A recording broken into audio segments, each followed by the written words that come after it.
প্রকৃতি ও জীবন অনুষ্ঠানে আপনাদের সবাইকে স্বাগতম। বাংলাদেশের জীববৈচিত্র্য, প্রকৃতি ও পরিবেশের নানা বিষয় নিয়ে আমাদের এই অনুষ্ঠান প্রকৃতি ও জীবন। আমাদের জীবন আর প্রকৃতি একে অপরের সাথে গভীরভাবে জড়িত। এর নদ নদী, জলবায়ু, গাছপালা, প্রাণী, আমাদের সাথে এদের সম্পর্ক, সচেতনতা ও করণীয় তুলে ধরতে আমাদের এই অনুষ্ঠান।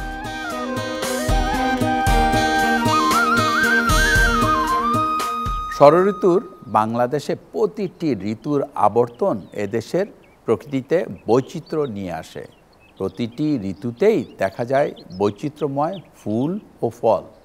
বাংলাদেশে জনপ্রিয় কিছু ফলের পাশাপাশি বছরের বিভিন্ন সময় দেখা যায় অপ্রচলিত দেশি ফল। আমাদের আজকের পর্ব ঋতু বৈচিত্র্যে বাংলার ফল নিয়ে। এ বিষয়ে আলোচনা করব অধ্যাপক ডক্টর মোহাম্মদ জসিমউদ্দিনের সাথে।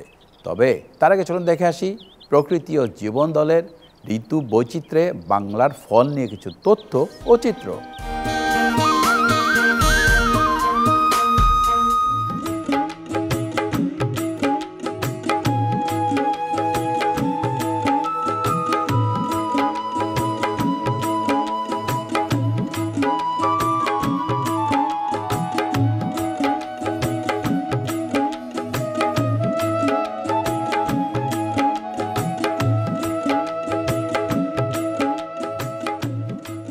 ফুল, ফল, ফসলের দেশ বাংলাদেশ। এদেশের আবহাওয়া, মাটি, পানি বিভিন্ন ধরনের উদ্ভিদের জন্য অত্যন্ত সহায়ক।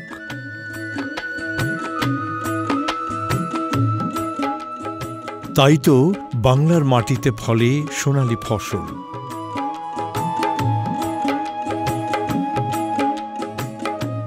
ফুল ফলের সুবাসিত ঘ্রাণে মাতোয়ারা থাকে চারপাশ।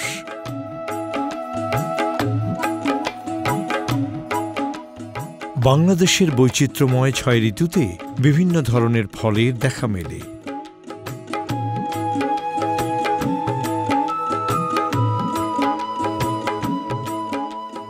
প্রচলিত মৌসুমী ফলের পাশাপাশি আছে বিভিন্ন ধরনের বুনো ফল।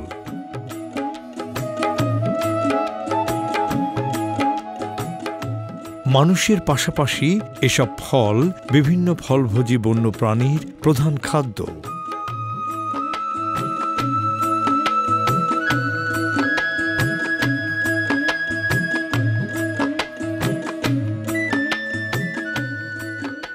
বৈশাখ মাস হতেই বাংলা নতুন বছর শুরু হয়।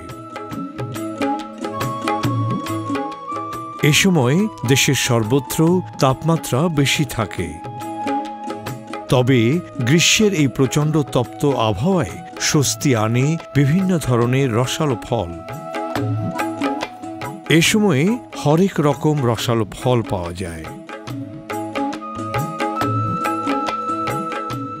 আম, জাম, লিচু, কাঁঠাল, তরমুজ, বাঙ্গি, বেল, আনারস, তাল, জামরুল, পেঁপে সহ বিভিন্ন ফলের সমারোহ ঘটে। দেশের বিভিন্ন অঞ্চলে বাণিজ্যিকভাবে চাষ হয় আম। আমের বেশ কিছু জাত দেখা যায়।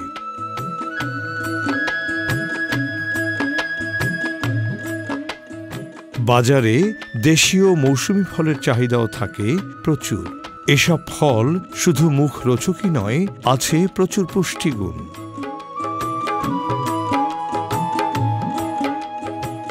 গ্রীষ্মকালের তপ্ত আবহাওয়াকে দূর করতে প্রশান্তির বৃষ্টি নিয়ে আসে বর্ষাকাল।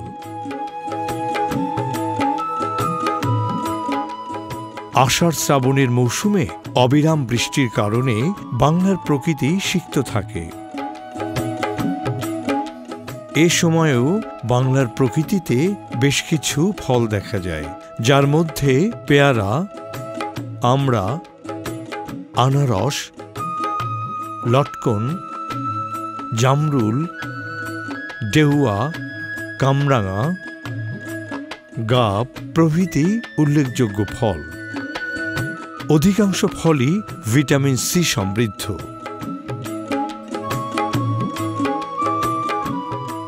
ভাদ্র ও আশ্বিন মাস মিলিয়ে শরৎকাল বাংলার তৃতীয় ঋতু, যদিও শরতের প্রকৃত স্থায়িত্ব কম হয়। প্রকৃতিতে প্রাণের সজীবতা, রূপ, রস, রং ও স্নিগ্ধতা নিয়ে আসে এই ঋতুটি। শরতের প্রকৃতিতে যেসব ফল দেখা যায় সেগুলোর মধ্যে তাল, আমলকি, জলপাই, করমচা, চালতা, বাতাবি লেবু প্রভৃতি উল্লেখযোগ্য। অপ্রচলিত ফল আতাও পাকে এ সময়ে। শরতের মতোই স্বল্পস্থায়ী ঋতু হেমন্ত। কার্তিক অগ্রহায়ণ এই 2 মাস হেমন্তকাল। অন্যান্য ঋতুর তুলনায় এ সময়ে ফলের দেখা মেলে কম। এ সময়ে ডালিম, সফেদা, কদবেল প্রভৃতি বেশি দেখা যায়। এছাড়া হেমন্তের আরেকটি ফল পানি ফল। এলাকাভেদে এই ফলটি সিঙ্গারা নামেও পরিচিত। পানিতে জন্মে বলে এর নাম পানি ফল। কাঁচা ফলের নরম শাঁস বেশ রসালো ও কিছুটা মিষ্টি স্বাদের।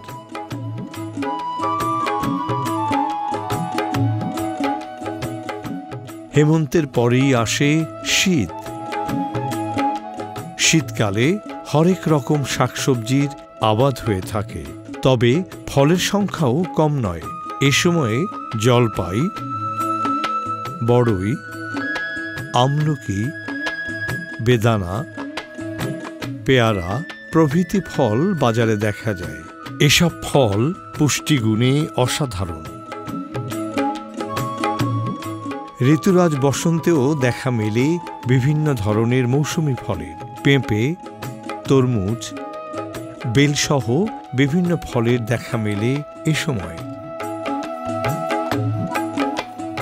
স্বাদ, পুষ্টিগুণ ও অর্থনৈতিক গুরুত্বের বিবেচনায় দেশের প্রচলিত কিছু ফল চাষাবাদ করা হলেও আমাদের চারপাশে অপরিচিত বা স্বল্প পরিচিত অনেক বুনো ফল পাওয়া যায়।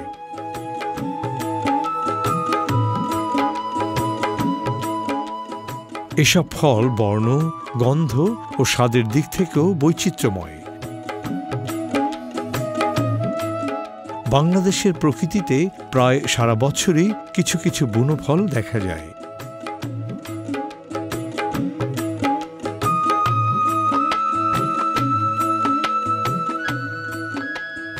এমনই একটি অপ্রচলিত বুনো ফল ফলসা। রসালো ফল পাকলে আকর্ষণীয় লালচে রং ধারণ করে। একসময় দেশের প্রায় সর্বত্র এই গাছ দেখা গেলেও বর্তমানে খুব একটা দেখা যায় না।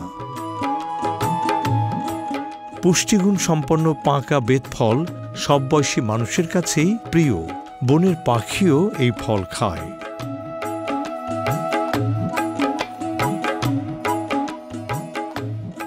বাংলাদেশের প্রায় সর্বত্রই দেখা যায় চিরসবুজ উদ্ভিদ বিলিম্বি, তবে অন্যান্য ফলের ভিড়ে হারিয়ে যাচ্ছে এই ফল।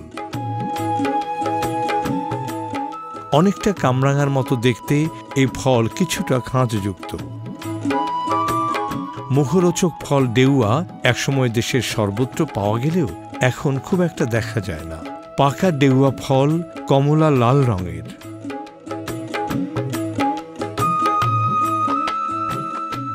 আরেকটি অপ্রচলিত ফল কাঠলিচু। এটি দেখতে কিছুটা লিচুর মতো, তবে আকারে ছোট এবং স্বাদে টক ভাব রয়েছে। বিভিন্ন ধরনের ফল আমাদের পুষ্টির চাহিদা পূরণ করে। ছোট বড় সকলেই কোনো না কোনো ফল পছন্দ করে।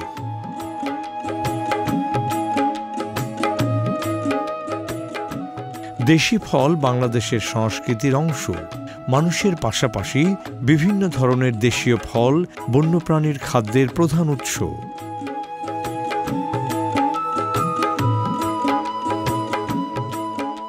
তবে আমাদের অবহেলা এবং যত্নের অভাবে অনেক দেশীয় জাতের ফল বর্তমানে দুর্লভ হয়ে পড়েছে।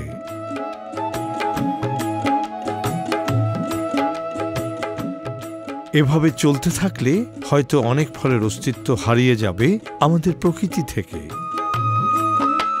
তাই এসব ফলের উদ্ভিদ সংরক্ষণে প্রয়োজন যথাযথ উদ্যোগ।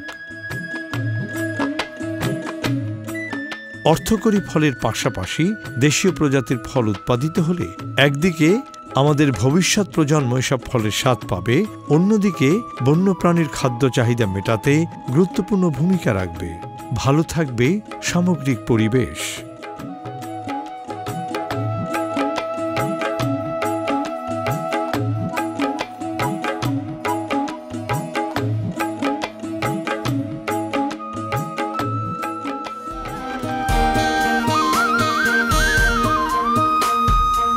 দর্শক মণ্ডলী, আমরা তখন দেখলাম ঋতু বৈচিত্র্যে বাংলার ফল নিয়ে বিস্তারিত প্রতিবেদন। এবার কথা বলবো আমাদের আজকের অতিথি ডক্টর মোহাম্মদ জসিমউদ্দিনের সাথে। কেমন আছেন? আলহামদুলিল্লাহ, ভালো আছি। বহু বছর উদ্ভিদ নিয়ে নানা ধরনের কাজ করছেন।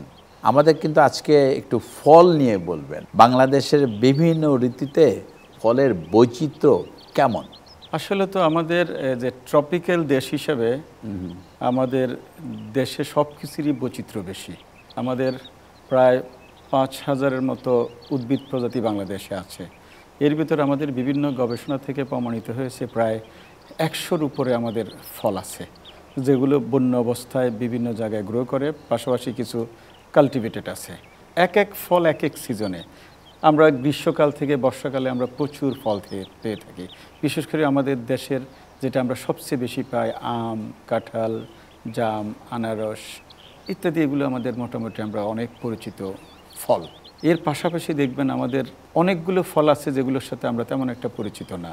যেমন ধরেন লটকন, তেঁতুল আছে, চালতা আছে, তারপরে বনে বনবরই আছে, তারপরে ধরেন আমাদের কাউফল আছে, ডেফ ফল আছে।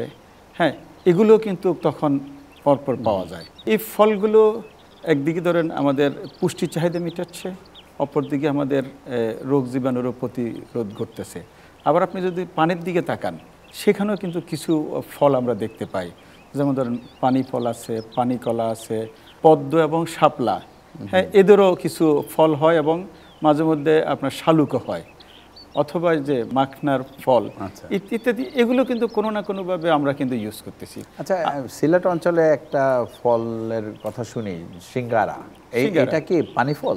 এটা পানি ফল। আপনার অনেকটা সিঙ্গারা সাইজের মতো দেখবেন যে কন্টকিত, কাঁটাটা কিন্তু বড় হয় না, বেশি বড় না, অনেকটা ধরেন কত বলবো ৫০-৬০ গ্রাম হতে পারে। এটা কিন্তু দেখবেন যে মোটামুটি আমাদের ওয়েটল্যান্ডের বিশাল একটা অংশ জুড়ে এই ফলটা হয়। আবার দেখা যাচ্ছে আমাদের গ্রামাঞ্চলে, হ্যাঁ, বাড়িঘরের আশেপাশে কিন্তু আমরা অনেকগুলো অপ্রচলিত ফল আমরা দেখতে পাই। যেমন মন কাটার ফল আছে, ছাগলনাদি, যেটা আপনারা অনেকটা দেখতে ওইটার মতোই আর কি। হ্যাঁ হ্যাঁ, ওটাকে আমজুমো বলে, খুবই ছোট কালো। হ্যাঁ, আমজুমো বলে। অনেক সময় কালো, পাকলে একবারে কালো হয়ে যায় আর কি। লাল থাকে, পাকলে একটু কালো হয়ে যায়, এমনি সবুজ। আবার দেখা যাচ্ছে ধরেন বেল তো আমরা একদিকে ফল, আরেকদিকে মেডিসিনাল। তারপরে আমরা আছে, আবার দেখা যাচ্ছে ত্রিফলা, হরিতকি, বহেরা, আমলকি। এটা তো ধরেন একটা মহৌষধ বলা যায়। জাম ধরেন, জামের অনেকগুলো জাত আছে, মানুষও খায়, পশু পাখিরও খায়। আবার ডুমুরের কথা আপনি জানেন, আমাদের যজ্ঞ ডুমুর, বট, এদেরও অনেকগুলো কিন্তু মানুষও খায়, পাখিরও খায়।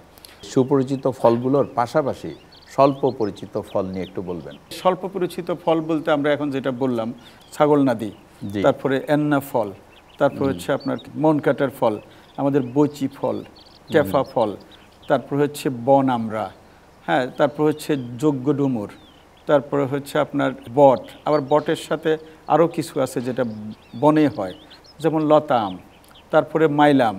আমের আরও ৭-৮টা ভ্যারাইটিস আছে যেগুলো বনে হয়, আমাদের যে নর্মাল আমের থেকে ডিফারেন্ট।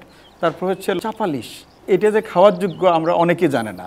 তারপর ডেওয়া, এটাও কিন্তু আমরা একসময় খেতাম, এটা পরিচিত তেমন একটা নেই। কাউ ফল, হ্যাঁ কাউ ফলও তো আমরা তেমন একটা চিনি না, এখন আপনি খুঁজে পাবেন না। আমরা কি বৈচিকে বলবো একটু অপরিচিত ফল?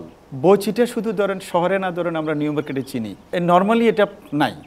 আপনি 1 কেজি বৈচির দাম 400-500 টাকা, তো এটা তো সারা বাংলাদেশে অ্যাভেলেবেল না, আপনি গাছও পাবেন না। আবার ধরেন সুন্দরবনে কেওড়া ফল, এটাও তো অপ্রচলিত, শুধুমাত্র সুন্দরবনের জোনের মানুষেরা কিছুটা জানে। সল্লা যে ফলটা, ওইটাও তো মানে খাওয়ার যোগ্য। আবার গোলপাতার ফল, গোল ফল, তাহলে গোল ফল থেকে তো ধরেন ওখান থেকে রস নিয়ে তো ধরেন মানুষ আবার ওই গুড় টুট তৈরি করে, আবার গোল ফলের শাঁসটা খায়। তাল, তালটা তো একসময় গ্রাম বাংলা, বিশেষ করে ভাদ্র আশ্বিন মাস, তাল আসলে এটা একটা উৎসব। তাল গাছটা দিন দিন কমে গেছে। তারপরে আমাদের খেজুর, তাহলে খেজুরও তো একসময় আমাদের মানে ছিল, আমাদের দেশি খেজুর, আমাদের দেশি খেজুর। কিন্তু আরেকটা ফল যে করম চা, আচ্ছা করম চা আছে, বিলম্বী আছে, কামরাঙ্গা আছে, হ্যাঁ এগুলো তো কাছাকাছি জাতের, মানে অর্থাৎ করম চাটা একটু ডিফারেন্ট। এই জাতীয় ধরনের অনেকগুলো ফল আছে, সেগুলো আমরা পরিচয় করাতে পারি নাই। পরিচয় না করাতে হয়ে গেছে কি, এগুলো ধীরে ধীরে ধীরে ধীরে হারিয়ে যাচ্ছে, বন জঙ্গল থেকে হারিয়ে যাচ্ছে। আচ্ছা এই যে মানুষের পাশাপাশি অন্য ফল যেগুলো আছে, বন্য প্রাণীর জন্য কোন ফলগুলো গুরুত্বপূর্ণ? আমি সবসময় বলে আসছি, বন্য প্রাণীর জন্য হচ্ছে ওই যে ডুমুর জাতীয় ফলকে বলা হয় জঙ্গল বার্গার, মানে বিশেষ করে যোগ্য ডুমুর যেটা, এগুলো ওয়াইল্ড লাইফের প্রিয় খাবার। আবার টক জাতীয় ফল যেগুলো, বিশেষ করে তেঁতুল, আমড়া, তারপরে হচ্ছে আমলকি, আপনি যেখানে গাছ দেখবেন বনে, আপনি মনে করবেন যে সেখানে হরিণ আসবেই, কারণ হরিণ টক ফলটা বেশি পছন্দ করে এবং এটার পাতাও খায়। এই ছাড়াও জাম, নানা প্রকারের জাম, ওই পাখিদের প্রিয় খাবার। আপনি বনের ভিতর দেখবেন যে বট গাছে সবুজ ঘুঘু থেকে আরম্ভ করে অনেক জাতের পাখি ওই গাছকে কেন্দ্র করে সেখানে থাকে। বিশেষ করে বাদুর, বাদুর কিন্তু অনেক ফলের গাছ ভিজিট করে, এখানে শুধু শুধু ফল খায় না, সে কিন্তু ফলের বীজ বিস্তরণে সে বিশেষভাবে ন্যাচারালি ভূমিকা পালন করে। এরকম অনেকগুলো ফল আছে বন্যপ্রাণীর জন্য। আমাদের এই যে নানা ধরনের ফল বাংলাদেশে, এর মধ্যে বিদেশি ফলও কিন্তু ঢুকেছে আমাদের দেশে, অন্য দেশ থেকে এসছে। এই ফলের কারণে কি আমাদের ফলগুলো হুমকিতে আছে? আসলে হ্যাঁ, এটা একটা ভালো কথা বলছেন। আমরা তো এখন দেখেন মার্কেটে আমরা যখন দেখি আমাদের ফল কয়টা আছে, সিজনে অল্প কয়টা ফল ছাড়া আপনি ম্যাক্সিমাম ফল কিন্তু বিদেশি। আমরা আমাদের ফলগুলোর প্রতি আমাদের কোনো নজর নাই, সেগুলোকে আমরা ব্র্যান্ডিং করে নেই, আমরা সেগুলোর যে গুণাগুণ আছে সেটা আমরা চিন্তা করি নাই কোনো দিন, সেগুলো নেচারে নষ্ট হয়ে যাচ্ছে। কিন্তু আমরা বিদেশি ফলগুলো এনে কিন্তু দেদারসে সারা বাংলাদেশে বিক্রি করতেছি। ফলে মানুষ বিদেশি ফলের উপর নির্ভরশীল হচ্ছে একদিকে, আরেক দিকে আমাদের দেশ থেকে ওই টাকাগুলো কিন্তু বিদেশ চলে যাচ্ছে। এখন ধরেন আমরা যদি আমাদের ফলগুলোকে তার উপকার ব্র্যান্ডিং করতে পারতাম, তার ভ্যারাইটিগুলো যদি আমরা যদি যেটা ইমপ্রুভ ভ্যারাইটি সেগুলো যদি কাল্টিভেশনে নিয়ে আসতে পারতাম, তাহলে হয়তো আস্তে আস্তে আমাদের বিদেশি ফলের উপর নির্ভরশীলতা কমে যেত, আমাদের ফলগুলো আস্তে আস্তে বাড়ত। যেটা আমার কাছে মনে হয় মানুষকে সচেতন করার দরকার একটা ব্যাপারে, যে আপেলের পরিবর্তে দেশি কোন ফলটা খেলে একই ধরনের পুষ্টিগুণ পাওয়া যাবে, হ্যাঁ, অথবা ইম্পোর্টেড কমলার বদলে কোন ফলটি খেলে আমাদের জন্য পুষ্টিগুণ ঠিক থাকবে। মানে এই জায়গাটিকে কি মনে করেন যে একটু বেশি করে প্রচারণা করা দরকার, সচেতনতা বৃদ্ধি করা দরকার? এখন ধরেন জাম্বুরা কোনো অংশে খারাপ না, যথেষ্ট ভালো এবং মিষ্টি। তো এটাকে যদি আমরা ব্র্যান্ডিং করতে পারি, এটার গুণাগুণ যদি আমরা মানুষের ভিতর প্রচার করতে পারি, তাহলে বাংলাদেশে এটা চাষ করে আমরা তো বাজারে বিক্রি করে একদিক দিয়ে আমাদের চাহিদা মিটাতে পারি, পাশাপাশি আমরা কিছু আর্নিংও করতে পারি।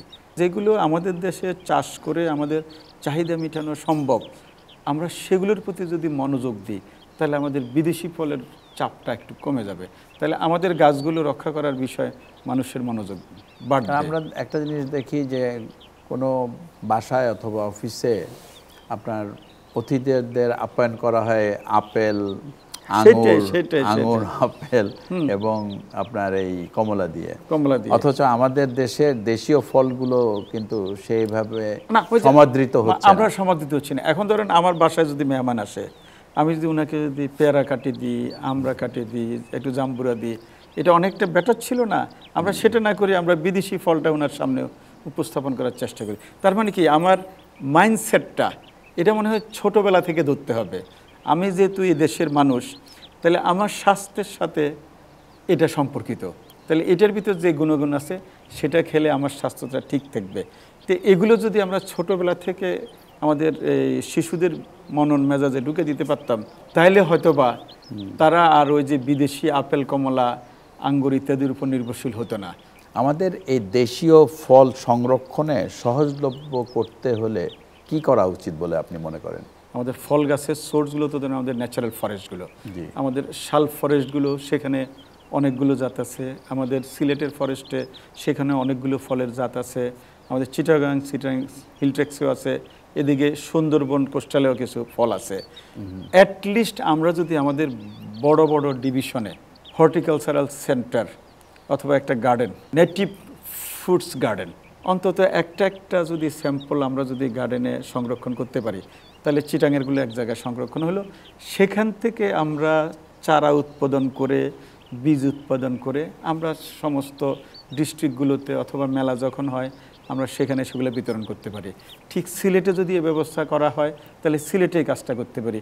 আমরা যদি ঢাকার যে শাল ফরেস্টের যত ন্যাচারাল নেটিভ যে ফ্রুটস আছে সেগুলো যদি একটা গার্ডেনে নিয়ে এসে সেখান থেকে আমরা যদি মাল্টিপ্লাই করে নার্সারির মাধ্যমে আমরা যদি চারা উৎপাদন করতে পারি, আমাদের ঢাকাতে মেলা হয় সেখানে আমরা এটা দিয়ে দিতে পারি, তাহলে মানুষের বাড়ি ঘরে সেটা চলে যাবে। এভাবে সারা বাংলাদেশে যদি এই কাজটা করা যায় তাহলে আমরা ইজিলি সবার হাতে এটা পৌঁছে দিতে পারবো। এক, দুই হচ্ছে আমরা এখনও যতটুকু ফরেস্ট আছে আমাদের সেটাকে ইনটেক্ট রাখা, তাহলে আমরা সেখানে আমাদের এই গাছগুলো টিকে থাকবে। তিন হচ্ছে আমি যদি পপুলেশন টার্গেট করি, কোনো একটা পার্টিকুলার স্পিসিসকে আমি টার্গেট করে সেটাকে আমি এক্সিটো কনজার্ভ করব, আমি সেটাকে বাড়িতে অথবা গবেষণাগারে অথবা যে কোনো জায়গায় অরিজিনাল হেবিটেটে হচ্ছে না, তাহলে আমি সেটাকে নিয়ে এটা সংখ্যা বাড়াই, আমরা সেটাকে আমরা বাড়াতে পারি।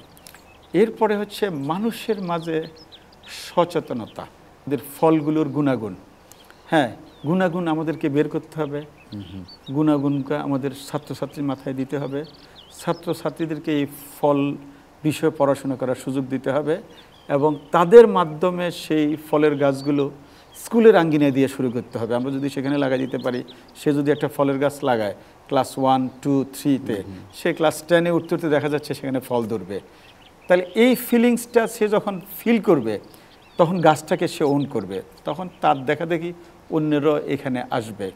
তারপর আমাদের যারা বিশেষ করে ধরেন ইন্টারন্যাশনাল বডি বলি, কর্পোরেট বলি, এনজিও বলি, গভর্নমেন্ট বলি, ব্যক্তি বলি, সবাই রোলটা প্লে করতে হবে। আপনার যে প্রোগ্রামটা ইদানিং সারা বাংলাদেশে চলছে, হ্যাঁ, তো এরকম যদি আরও কিছু মানুষ এগিয়ে আসে তাহলে হবে কি, এটা একটা মুভমেন্ট তৈরি হবে, ফুল মুভমেন্ট তৈরি হবে।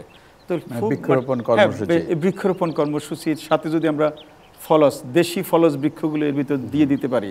এখন সবচেয়ে বড় সমস্যা হচ্ছে আমরা চারা পাই না, তাহলে আমরা যদি এগুলোকে ওই টার্গেট করি প্রোগ্রামে নিয়ে আসতে পারি, চারা উৎপাদন করতে পারি, চারাগুলো যদি আমাদের ছাত্রছাত্রীদের হাতে তুলে দিতে পারি, তাহলে এই মুভমেন্টটা আমরা জনগণকে যদি সম্পৃক্ত করতে পারি তাহলে আমাদের এই দেশি ফল সংরক্ষণ করা সম্ভব। আপনাকে অনেক ধন্যবাদ, অনেক কিছু জানা গেল আপনার কাছ থেকে। আপনাকে অনেক ধন্যবাদ। দর্শক মণ্ডলী, প্রকৃতি ও জীবন অনুষ্ঠানের এবারের সেগমেন্টটি হচ্ছে আপনি জানেন কি। চলুন জানা যাক ঋতু বৈচিত্র্যে বাংলার ফল নিয়ে কিছু তথ্য। আপনি জানেন কি বাংলাদেশে উৎপাদিত ফলের প্রায় 60% পাওয়া যায় বৈশাখ থেকে শ্রাবণ এই 4 মাসে। বাংলাদেশে 127 জাতের আম পাওয়া যায়। বজ্রপাত রোধক গাছ হিসেবে তালের বেশ পরিচিতি রয়েছে। গ্রীষ্মকালীন অত্যন্ত জনপ্রিয় ফল লিচুর মূল উৎপত্তি স্থল চীন। লিচুর প্রায় 200টি জাত রয়েছে। আনারসের মূল উৎপত্তি স্থল দক্ষিণ আমেরিকা। পঞ্চদশ শতকে ভারতীয় উপমহাদেশে আনারস নিয়ে আসা হয়। সুধী দর্শক, বাংলাদেশের বাহারি ফল খাদ্য পুষ্টির অন্যতম উৎস। শিশু থেকে বৃদ্ধ সবারই কোনো না কোনো ফল প্রিয়। দেশে বাণিজ্যিকভাবে লাভবান হওয়া যায় এমন ফলের উৎপাদনের পাশাপাশি অন্যান্য দেশি ফলের দিকেও গুরুত্ব দেওয়া প্রয়োজন। বন ফল বন্যপ্রাণীর প্রধান খাদ্য। তাই এইসব ফল বাংলার প্রকৃতিতে যাতে টিকে থাকে সেই উদ্যোগ নিতে হবে। সুন্দর প্রকৃতিতে গড়ি সুস্থ জীবন, এই আশা নিয়ে শেষ করছি আজকের অনুষ্ঠান। আপনারা সবাই ভালো থাকুন, সুস্থ থাকুন।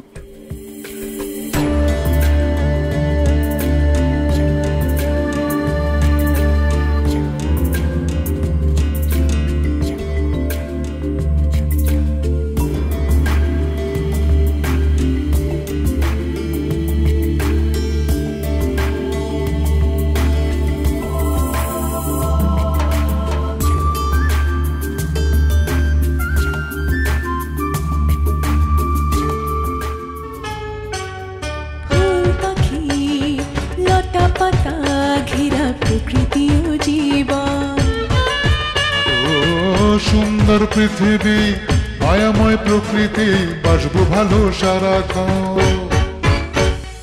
চাই চাই চাই সুন্দর পৃথিবী চাই, চাই চাই চাই সুস্থ পরিবেশ চাই। ফুল পাখি লতা পাতা ঘেরা প্রকৃতি ও জীবন। ও সুন্দর পৃথিবী মায়াময় প্রকৃতি, বাসবো ভালো সারাক্ষণ। এসো হাতে হাত ধরে শপথ করে সুন্দর সুস্থ পরিবেশ গড়ে, সুন্দর সুস্থ